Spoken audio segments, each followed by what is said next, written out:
Pernah tak terjadi kepada Tuan Puan, di mana duit gaji baru masuk, tapi hujung bulan dah tertanya-tanya, mana duit gaji aku pergi ni?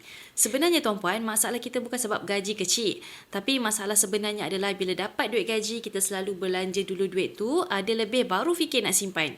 Pesan mentor saya, cara untuk pastikan duit gaji bertahan lama adalah dengan menyimpan dulu 10% duit gaji tersebut. Kemudian, balance lebihnya bayar komitmen dan berbelanja.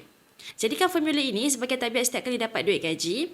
Tetapi sekiranya tuan puan simpan duit tapi duit selalu bocor, tukar cara. Dari simpan duit, tukar kepada menyimpan emas.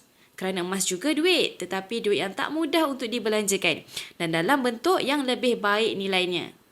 Di Public Gold, tuan puan boleh mula menabung di dalam akaun emas gap serendah 1 gram atau serendah RM100. Walaupun daftar percuma dan bimbingan saya percuma, tapi digalakkan daftar dan terus buat pembelian untuk aktifkan akaun. Kerana bila tuan puan menabung, tuan puan yang akan dapat hasil. Jika tak menabung, tak dapat apa-apa manfaat. Untuk bermula, klik borang saya up, nanti saya bantu tuan puan sebaiknya.